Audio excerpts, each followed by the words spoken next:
মাত্র দুদিন আগে নোয়াখালীতে যে ঘটনা ঘটল, আওয়ামী লীগের এক চেয়ারম্যানের অনুসারীরা মাইকে ঘোষণা দিয়ে লোক জমায়েত করে বিএনপি ছাত্রদলের নেতাকর্মীদের উপরে চড়াও হলো, মারধর করলো, মোটরসাইকেল পুড়িয়ে দিল, এই ঘটনা ঘটল।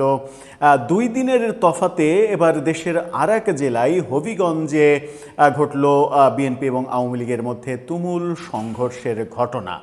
পরিস্থিতি যে খুব একটা স্বাভাবিক মনে হচ্ছে না। নানা কিছু ঘটনা, নানা কিছু আলামত ভবিষ্যৎ উত্তপ্ত হওয়ার যে ইঙ্গিত দিচ্ছে, সেই কথাটা আমরা বারবার বলছি এবং বারবার একথাও বলছি যে এই সব কিছুর ঊর্ধ্বে উঠে একটা সৌহার্দ্যপূর্ণ পরিবেশ আমাদের প্রয়োজন, আমরা যারা সাধারণ মানুষ তাদের জন্য। কিন্তু আদৌ সেটা থাকছে কি? হবিগঞ্জে যে তুলকালাম কাণ্ড হলো, সেই কাণ্ড কি বলে, কি ইঙ্গিত দেয়? এভাবে নোয়াখালীর পরে হবিগঞ্জে, তার আগে আমরা দেখেছিলাম ব্রাহ্মণবাড়িয়া, চট্টগ্রামে উত্তপ্ত পরিস্থিতি, হবিগঞ্জ ভোলাতে উত্তপ্ত পরিস্থিতি। এই পরিস্থিতিগুলো যদি সারা দেশে ছড়িয়ে পড়ে তাহলে দেশ আবার অস্থিতিশীল হয়ে যাবে। দেশ অস্থিতিশীল হলে কার লাভ, কার ক্ষতি? এই কথাটা আমরা বারবার বলি। কি ঘটলো হবিগঞ্জে? কেন এরকম বিদঘুটে উদ্ভট পরিস্থিতি হলো? ক্ষমতাসীন সরকারি দলের সঙ্গে প্রায় ধুঁকতে থাকা আওয়ামী লীগ কেন সংঘর্ষে লিপ্ত হলো এবং সেখানে ব্যাপক সংঘর্ষ, বোমাবাজি, এই ঘটনাগুলো ঘটলো।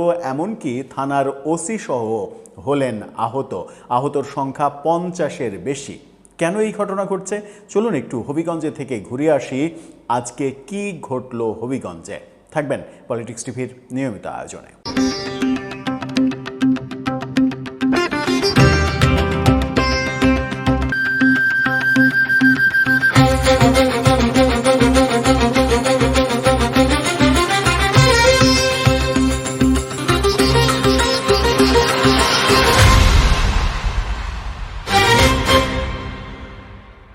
দর্শক, বলছিলাম হবিগঞ্জ উত্তপ্ত হয়েছে এবার। নোয়াখালীর পরে হবিগঞ্জে এবার আওয়ামী লীগ বিএনপির সংঘর্ষের ঘটনা ঘটেছে। ঘটনাগুলো খুব একটা স্বাভাবিক পরিস্থিতির ইঙ্গিত দিচ্ছে না। দেশ রূপান্তরের এই শিরোনামটা দেখে নিন। সেখানে বলা হচ্ছে চেয়ারম্যানের দায়িত্ব নিয়ে সংঘর্ষ, ওসি সহ আহত 50। চিন্তাই করা যায় না যে 50 জন আহত হয়েছে। আমরা সর্বশেষ যে খবর জানি সেখানে প্রাণহানির ঘটনা ঘটেনি। এটা একটা স্বস্তির খবর। কি বলছে গণমাধ্যম? হবিগঞ্জের বানিয়াচং উপজেলার বড়ইউড়ি ইউনিয়নের চেয়ারম্যান ও প্যানেল চেয়ারম্যানের লোকজনের মধ্যে সংঘর্ষে ওসি, পুলিশ সহ কমপক্ষে 50 জন আহত হয়েছে। কালাইনজোড়া গ্রামে সংঘর্ষকালে পরিস্থিতি নিয়ন্ত্রণে আনতে টিয়ার গ্যাস ও সাউন্ড গ্রেনেড ব্যবহার করে পুলিশ। সেখানে ককটেল বিস্ফোরণের ঘটনাও আমরা দেখেছি।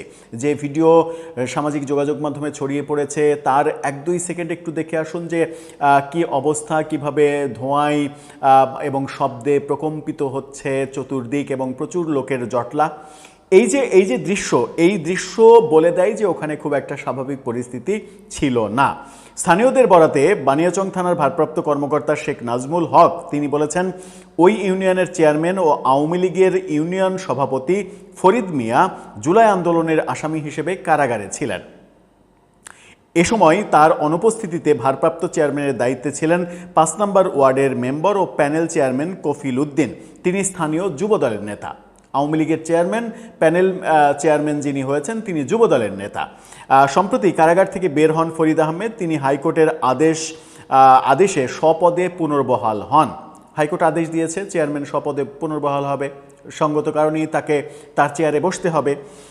কিন্তু ভারপ্রাপ্ত চেয়ারম্যান কফিল উদ্দিন দায়িত্ব হস্তান্তরে গড়িমসি করতে থাকেন।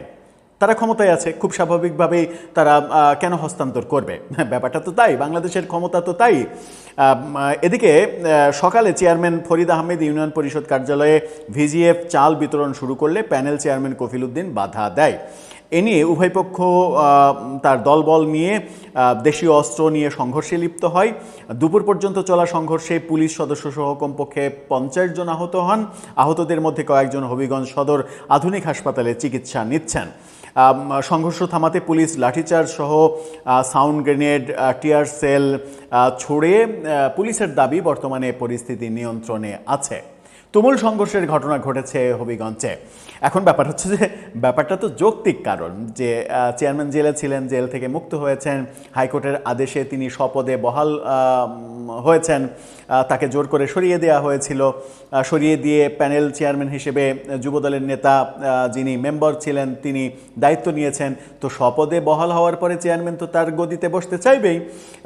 আবার এটাও একটা ব্যাপার যে আওয়ামী লীগের যখন চেয়ারম্যান আওয়ামী লীগ করেন সেহেতু তিনি যখন স্বপদে বসতে চাইছেন তখন ব্যাপারটা হ্যাডামের ব্যাপার থাকে যে আওয়ামী লীগ এই অবস্থায় সব থেকে বেশি কোণঠাসা সেই দলের একজন নেতা তিনি চেয়ারে বসার জন্য নিজের শক্তি প্রয়োগ করছেন, নিজের বাহুবল প্রদর্শন করছেন। এটাও কিন্তু একটা গুরুত্বপূর্ণ বিষয়। এরকম একটা মুহূর্তে এই ধরনের সাংঘর্ষিক পরিস্থিতির মধ্যে জড়িয়ে যাওয়া তার এবং তার দলের জন্য সুখকর হলো কিনা সেটাও একটা বড় প্রশ্ন। কারণ আজকের এই ঘটনার পরে নিশ্চিত করে তার নামে মামলা হবে, মামলা হলে তিনি আবার গ্রেপ্তার হবেন। যুবদলের যিনি নেতা তিনি তো আর গ্রেপ্তার হবেন না, তার বিরুদ্ধে মামলা হলেও তিনি গ্রেপ্তার হবেন না, এটাই বাস্তবতা। এবং বাংলাদেশের ক্ষমতার রাজনীতির বাস্তবতা এটাই, যখন যে মানে বিএনপি সরকারকে দোষ দিয়ে কিন্তু লাভ নেই, যখন যে ক্ষমতায় থাকে তারা তাদের মতো করে ক্ষমতার চর্চা করে এবং তারা তাদের মতো করে পুলিশ প্রশাসন আমলা সবাইকে ব্যবহার করে। এই চিত্র আমরা দেখেছি গত 54 বছরে, এই চিত্রের কোনো ব্যতিক্রম ঘটেনি। মানে গত 55 বছরেই এটা হয়নি। এবং যে প্রত্যাশা আমরা করেছিলাম যে আওয়ামী লীগের অপশাসনের জন্য আওয়ামী লীগকে তাড়ানো হয়েছে, তারপর একটা ভালো শাসন আমরা পাবো প্রফেসর ইউনূসের আমলে, সেটা পাইনি। দেশকে আরও জলাঞ্জলিতে নিয়ে গেছে প্রফেসর ইউনূস সরকার এবং দেশকে অরাজক পরিস্থিতির দিকে নিয়ে গেছে, দেশে মপতন্ত্র কায়েম করেছে। এই ব্যাপারগুলো আমরা দেখেছি এবং তারই ধারাবাহিকতা এখনও থাকবে। নতুন সরকার এসেছে বিএনপি, তারা তাদের মতো করে ক্ষমতা দেখাবে। আওয়ামী লীগের আমলে তারা প্রচুর নির্যাতিত হয়েছে, নিষ্পেষিত হয়েছে, তারা এখন পাওয়ার পলিটিক্স করবে, এটাই স্বাভাবিক।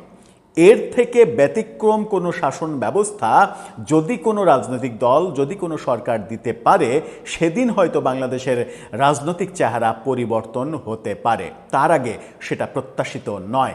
কিন্তু সেই দিন আদৌ বাংলাদেশের ভাগ্যে সেই দিনের সূর্য উদিত হবে কিনা সেটাও কিন্তু কোটি টাকার প্রশ্ন।